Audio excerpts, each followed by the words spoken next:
Working with electrical junction boxes, often referred to as Jboxes, can present unexpected challenges. A common scenario involves encountering open knockouts, or KOs, which are the pre-cut holes designed for cable entry. Sometimes these KO are not utilized, leaving openings that need to be properly addressed for safety and code compliance. One approach is to use listed knockout plugs to seal the unused openings. These plugs are specifically designed to fit snugly into the KO, providing a secure and electrically sound closure. The plugs typically come in various sizes to match the different KO diameters. Installing knockout plugs involves inserting them into the corresponding openings and tightening any retaining screws to ensure a firm fit. Right-angle screwdrivers can be particularly helpful in tight spaces or when access is limited. When faced with a situation where none of the existing KO are suitable for the desired cable entry, creating a new opening may be necessary. However, it's crucial to use the appropriate tools, such as a knockout punch or hole saw, to create a clean and properly sized opening without damaging the box. After making the new opening, ensure that the edges are smooth and free of any sharp burrs that could potentially damage the cable insulation. When working with electrical circuits, it is important to prioritize safety. Always to energize the circuit before starting any work to prevent electrical shock. After completing the work, thoroughly inspect the connections and wiring to ensure that there are no loose connections or exposed conductors. Before re-energizing the circuit, it is advisable to perform a continuity test to verify that there are no unintended grounds or shorts. This test involves using a multimeter to measure the resistance between different points in the circuit. A low resistance reading indicates a potential short circuit, while a high resistance reading indicates an open circuit. If everything checks out, the circuit can be safely re-energized. The term smoke test is a colloquial expression used in the electrical field to describe the moment of truth when a circuit is energized for the first time after modifications or repairs. If the circuit passes the smoke test, it means that there are no immediate problems such as short circuits or overloads that would cause the components to overheat and potentially emit smoke. However, it's important to note that passing the smoke test does not guarantee long-term reliability. Continuous monitoring and periodic inspections are still necessary to ensure the ongoing safe and proper operation of the electrical system. When working with Jboxes, it is essential to understand the importance of proper box fill. Box fill refers to the maximum number of conductors, devices, and fittings that are allowed inside a Jbox. Exceeding the box fill limit can lead to overcrowding, which can make it difficult to properly terminate connections and can also increase the risk of overheating.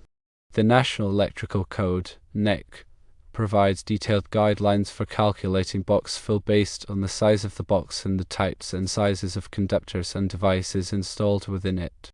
It's important to consult the NEC or a qualified electrician to ensure that the box fill requirements are met. In addition to box fill, it's also important to consider the working space requirements around electrical equipment.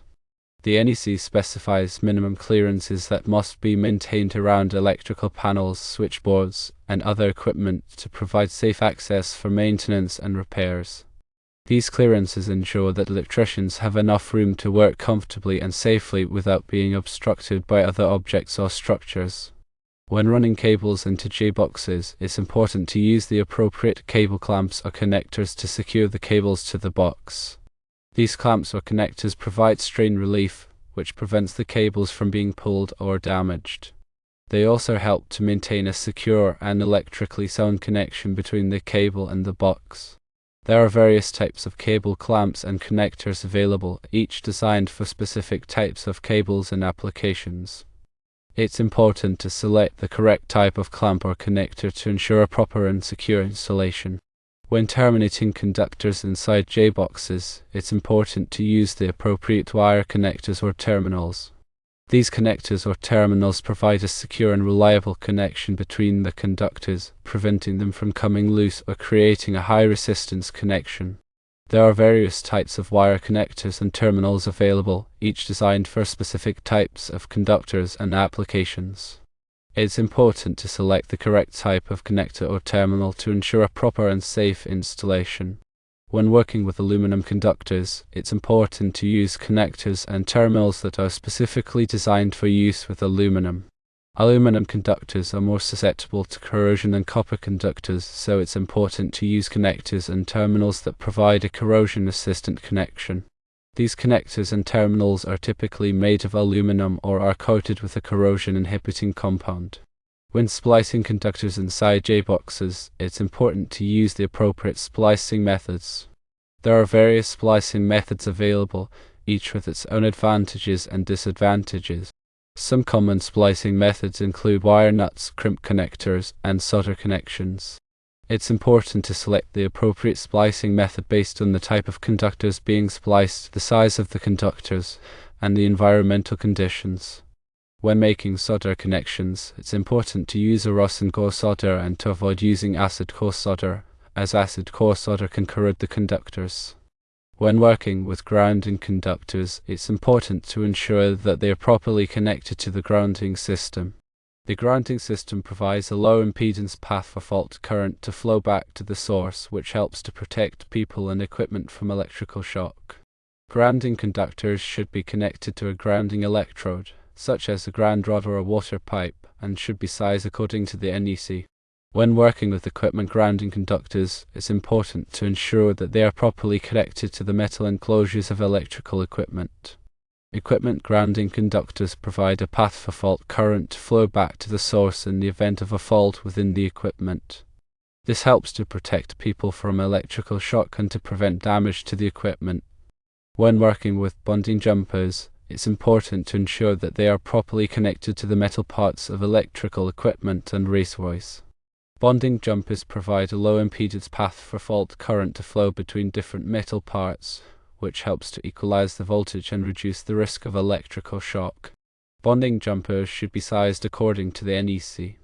When working with conduit, it's important to use the appropriate fittings and connectors to connect the conduit to Jboxes and other equipment. There are various types of conduit fittings and connectors available, each designed for specific types of conduit and applications. It's important to select the correct type of fitting or connector to ensure proper and secure installation.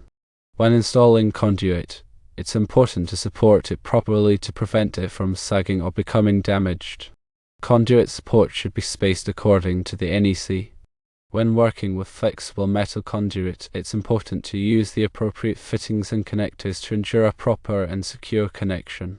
Flexible metal conduit is more susceptible to damage than rigid conduit, so it's important to use fittings and connectors that provide adequate strain relief and protection. When working with liquid-tight flexible metal conduit, it's important to use the appropriate fittings and connectors to ensure a watertight seal. Liquid-tight flexible metal conduit is designed to protect conductors from moisture and other liquids, so it's important to maintain the integrity of the watertight seal. When working with underground wiring, it's important to use the appropriate types of cables and conduits that are specifically designed for underground use. Underground cables and conduits are designed to withstand the harsh environmental conditions that exist underground, such as moisture, temperature variations, and soil corrosion. When installing underground wiring, it's important to bury it at the proper depth to protect it from damage. The NEC specifies minimum burial depths for different types of underground wiring. When working with electrical panels, it's important to follow all safety precautions to prevent electrical shock. Electrical panels contain live electrical components, so it's important to energize the panel before starting any work. When working inside an electrical panel, it's important to use insulated tools and to wear appropriate personal protective equipment, such as rubber gloves and safety glasses. When working with circuit breakers, it's important to select the correct size circuit breaker for the circuit. Circuit breakers are designed to protect circuits from overloads and short circuits. If a circuit breaker is too small, it will trip frequently, causing nuisance interruptions. If a circuit breaker is too large, it will not provide adequate protection and could allow the circuit to overheat and potentially cause a fire. When replacing a circuit breaker, it's important to use a circuit breaker that is of the same type and rating as the original circuit breaker. Using a different type or rating of circuit breaker could compromise the safety of the circuit. When working with ground fault circuit interrupters, GFCIs, it's important to test them regularly to ensure that they are working properly. GFCIs are designed to protect people from electrical shock by detecting ground faults and interrupting the circuit. GFCIs should be tested monthly by pressing the test button and verifying that the circuit breaker trips. If a GFCI does not trip when tested, it should be replaced. When working with arc fault circuit interrupters, SIs, it's important to understand their purpose and how they work. SIs are designed to protect circuits from arc faults, which are dangerous electrical conditions that can cause fires. SIs detect arc faults by analyzing the waveform of the current flowing through the circuit. If an arc fault is detected, the SI will trip the circuit breaker. When installing electrical equipment, it's important to follow the manufacturer's instructions and to comply with all applicable codes and standards. Electrical equipment should be installed in a neat and workmanlike manner and should be properly supported and secured. Electrical equipment should be accessible for maintenance and repairs. When troubleshooting electrical problems, it's important to use a systematic approach and to follow all safety precautions. Start by identifying the symptoms of the problem and then use a multimeter or other testing equipment to diagnose the cause. Once the cause of the problem has been identified, it can be repaired. When making electrical repairs, it's important to use the appropriate materials and techniques and to comply with all applicable codes and standards. Electrical repairs should be performed in a neat and workmanlike manner and should be properly inspected and tested after completion. When working with electricity, it's always important to prioritize safety. If you are not comfortable working with electricity, it's best to hire a qualified electrician to do the work. Electricity can be dangerous, and it's important to take all necessary precautions to protect yourself from electrical shock. Remember to always de-energize circuits before working on them, use insulated tools, and wear appropriate personal protective equipment. By following these safety precautions, you can help to prevent electrical accidents and injuries.